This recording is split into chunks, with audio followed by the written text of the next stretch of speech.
Shit! Shit! Shit, come on. Come on. Oh, hi, Maggie. Oh, hi. Hiya, Nora. Yes, I can hear you. Can't see you, though. Oh, hang on. Let me just turn on the camera too. Sure you don't want to see that picture of me and my godson. Jeez. Why my face looks so fat? Good Lord. Can you see me? Oh, sorry. Can you hear me? Can you hear me? Oh, hold on, I'll type in the chat. Typing in the chat. No. Shall we try? Try again. Switch off your Zoom. Your Zoom. Oh, switch off your Zoom. Try it again. Oh, for the love of cheese. Every bloody week. And she's supposed to be the online coach. Huh? Now she's got me in the bloody waiting room. What's wrong with her? Oh, I need a drink.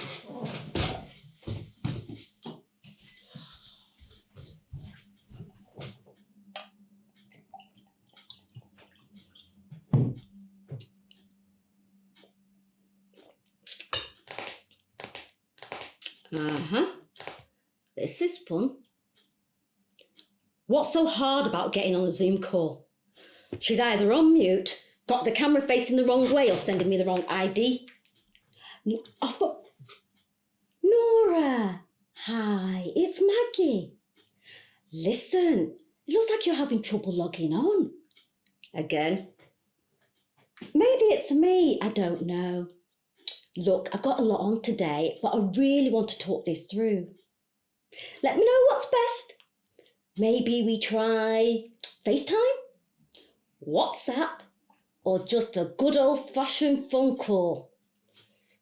Mwah.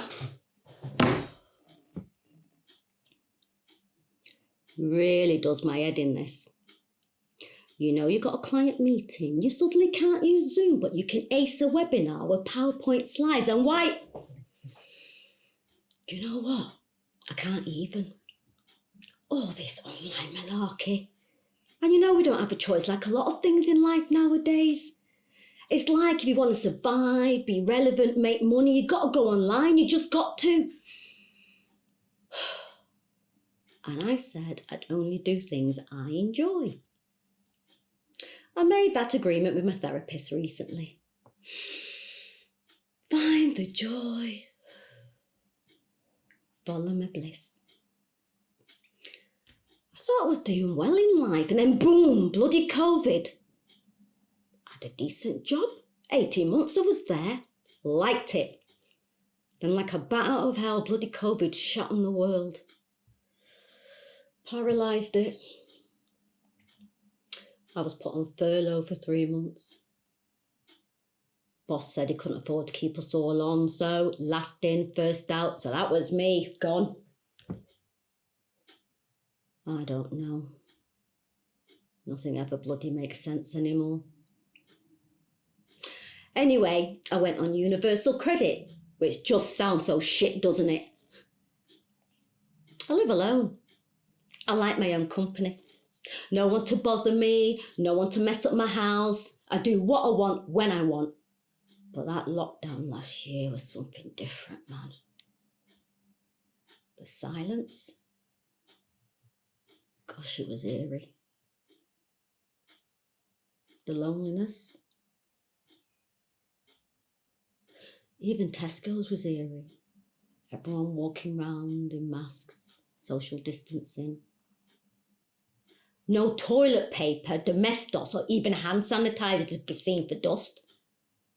One in, one out. Pay with card because money's dirty. And you daren't cough at the till if you had a little tickle in your throat. The eyes would just shoot you look like you blasphemed in church. And I kept thinking, all those people complaining about their kids and their spouses, At least you had the company. At least you had the sound of other humans in the background. Now, I know this is a complete contradiction to wanting to live alone, but whilst I did enjoy it at first, after the stricter, you could only leave your house to exercise, I started getting anxiety. What if I get COVID and die in the house alone and no one finds me for weeks?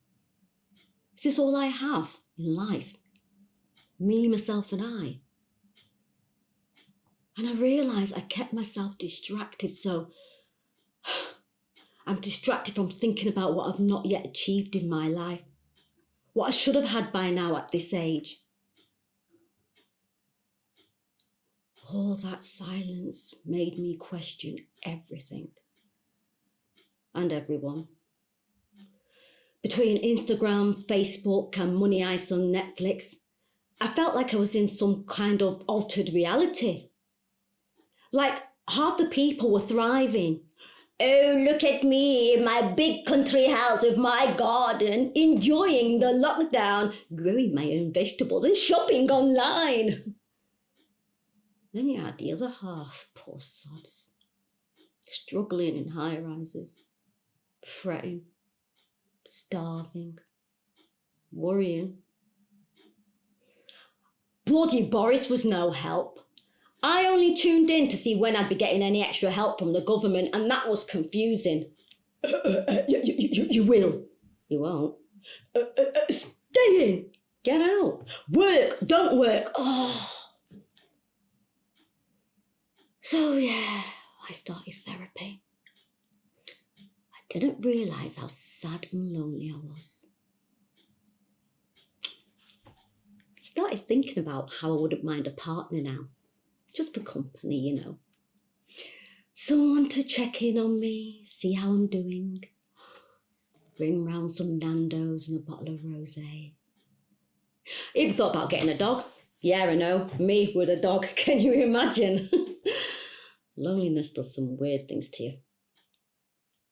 Thing is, I couldn't even afford a bloody dog. I looked into it. Pet insurance, vet bills. And I thought, how pathetic is that? I'm 53, lonely, and can't even afford a dog.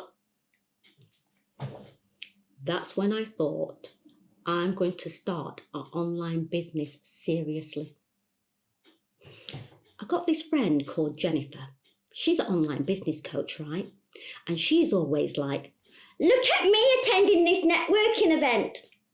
Just finished a session with a client. My client this, my client that. I mean, it seems glamorous and everything. Sometimes it seems a bit desperate. After a while, I had to unfollow her on Facebook because of the ads. Oh. Do you need my help? Leaving my 9 to 5 was the best decision of my life. Posting pictures of herself sipping her latte at Cafe Nero or posing her best at some fancy hotel. But during the lockdown, I followed her again. I thought, maybe I could do that too. Seems like she's doing well. So I started watching her, reading her posts. And I tell you, she was one of the first people to start cussing Boris for not helping small businesses. And she was saying, what are people supposed to do with what he's offering? It's people like me that will suffer. I can't get universal credit and the SEISS isn't enough to live off. And I thought, but weren't you online bossing it saying you earned all 6 figures a year? Yes. Lockdown revealed all the liars. Those that use the facade of social media to pretend they're living the high life when it's all fake. And I'm thinking there's people breaking their necks to keep up with people like you. And now we come to find out it's all a big dirty lie.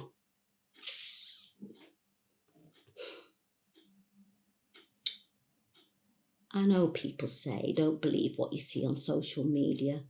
But you can't help it, can you? When they're flashing their holidays, their Gucci crossbodies, their brand new cars and houses. help think. How the heck are you affording all this stuff? Well, you're doing better than me, because I can't even buy a dog. Brenda, that's my neighbour, she said most of them get their stuff on credit cards. I said, Brenda, every day they're in a new outfit, going all over the place, travelling first class. So what kind of credit card have they got? Because I only have £100 credit limit on my Capital One card. She says to get business credit cards. You get a bigger limit, apparently. Brenda's an accountant. She says most of them aren't making shit and struggle for clients. Or they might tell you how much they sold, but not all of what they spent to make that money. She sees all their accounts on the company house website. She said social media is like tofu. You can make it taste however you like. Serve it however you like. Fool people into thinking it's one thing when it's actually another. You think all that would put me off, wouldn't you? But it didn't. Because at this point, I'd already been seduced by the influencers and the coaches on social media. So I thought, I'm going to start my business because I do know there's people out there that do really well. They make all this money, travel, have these fabulous lifestyles. And I thought, why not? It's time I took some risks in life. Who knows? They might even pay off. Plus, Jennifer's really bad about getting her point across in writing. She's so long-winded. You read and you think, bloody get to the point. I can't tell what you're selling half the time. Not to be bitchy, but she looks mashed down too if you look carefully. Like she's not successful at all.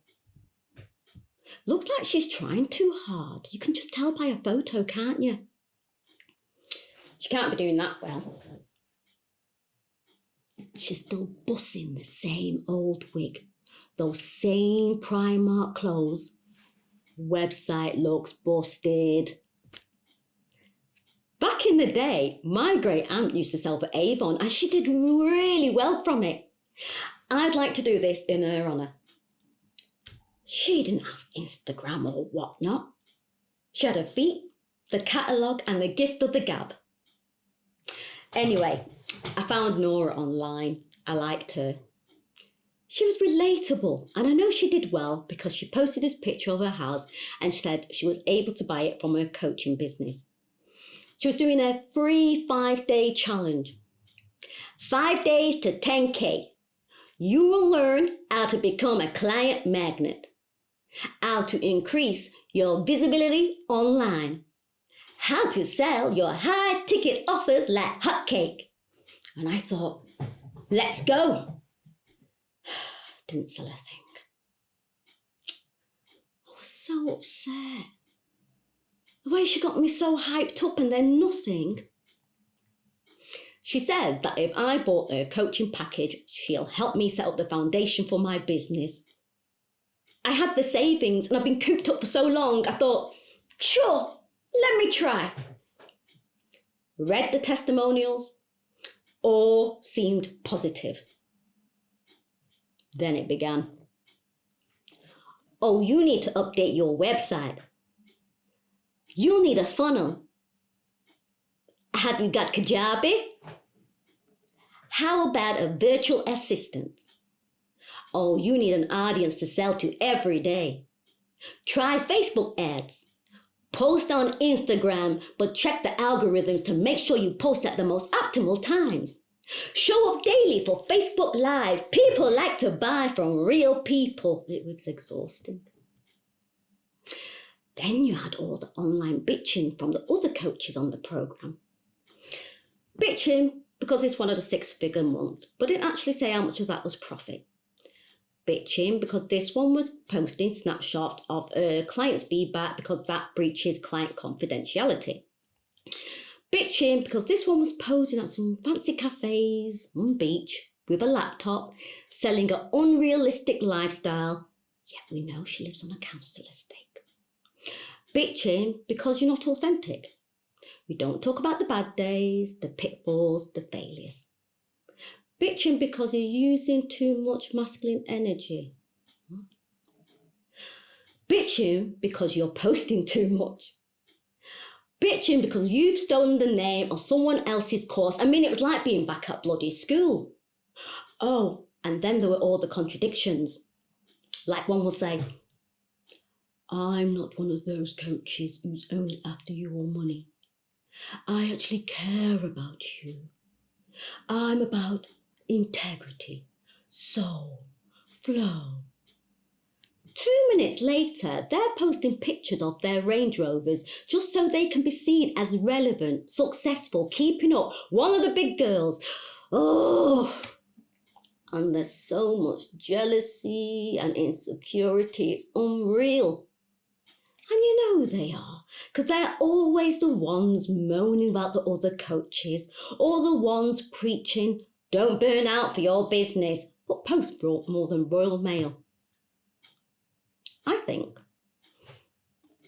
why can't we all mind our own business and let everyone get on with theirs? No two shops are the same. So why should your online business be run the same or look the same? If I want to take a picture of myself wearing a high-cut bikini as I sip my dirty martini by the pool, as I try and make a TikTok to show off how much money I've made, leave me be. Unfortunately, that's not my reality. I've had 6 sessions with Nora over the last 6 months and I've made £1,300 from my business. I might as well have watched a few YouTube videos from what I bloody got from her. And so now she's trying to offer me some free sessions. Every time we meant to Zoom about it, she has a problem with Zoom conveniently. Don't get me wrong. I love running my business. But it takes time and investment, and Nora was selling an unrealistic dream. 10Ks in 5 days. Not when you're just starting out with no audience, love.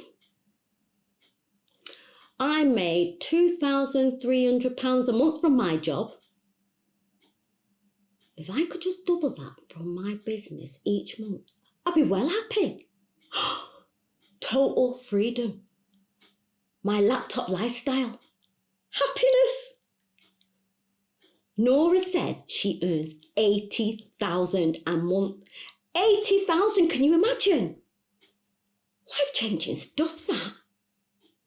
Gosh, if I was earning that, I'd buy a house near the ocean. I spend my days eating pineapple, reading my favourite books. I travel, buy Tiffany jewellery, save some money, help Mum out. That's the dream, isn't it? Freedom.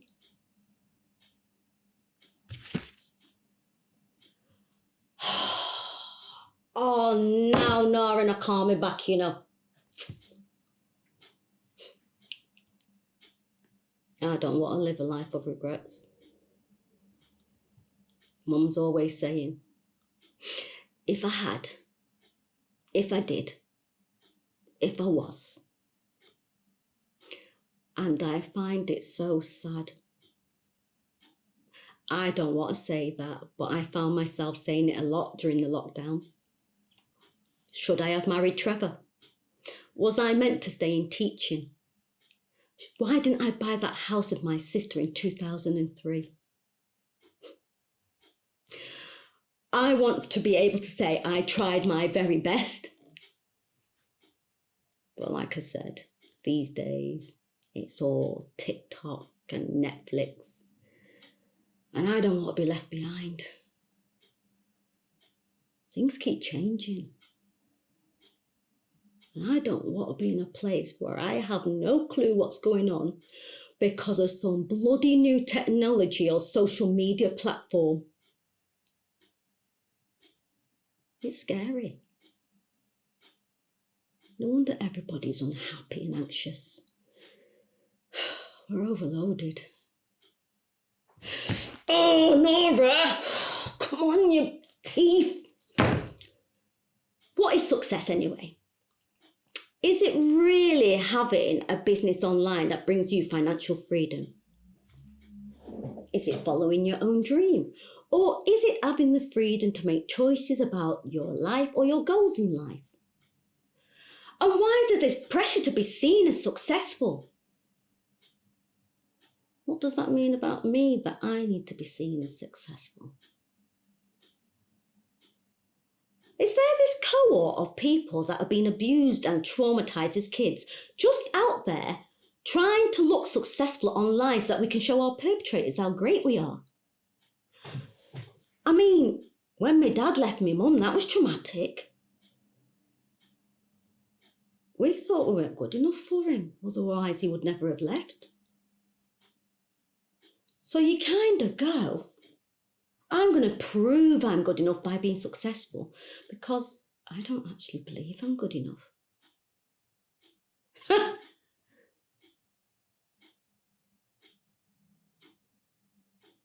I thought I was doing fine until the lockdown. When I lost my job, I thought, oh shit, this is rather worrying. I needed something more stable, more reliable, because I've never actually had that in my life. To be honest, Nora was like a saviour to me. I think she like my auntie was, got the gift of the gab, could sell you your own coat. I mean, she was saying, I'm going to teach you how to sell, write wicked copy, get views, get viral, get likes, get clicks. But what I actually learnt from her the most was about the power of self-worth. Nora taught me that the more you love yourself, the more you value yourself, the more you respect yourself and your energy, the more other people will too. But not only that, but that you'll start to see the benefits in your life and your business. Like if you know your worth, you'll attract better clients. Won't be afraid to put your prices up. Say no to clients that are not aligned. You'll make more money. She got me doing the mirror exercise. Oh, you know the one. You look at yourself every morning in the mirror, look right into your own eyes and start saying all these affirmations. I love you. You are worthy. You are wonderful. You are special. You are valuable.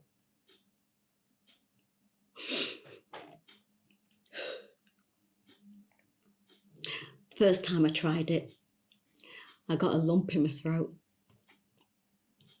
I don't think I've ever heard anyone say those words to me before. Felt uncomfortable, like I didn't deserve to be told that. I thought about it. Mum was so tough and hard back. She didn't know how to show emotion nor affection. Her way to show love was to point out your faults. You can't comb your head. Go read a book. As I got older, I was like, Mum, I've got a job. And she'd say, you sure you got it? You got your contract yet? Mind, I don't change the mind. So, you know, I was never really good at relationships. Wasn't one for affection, me.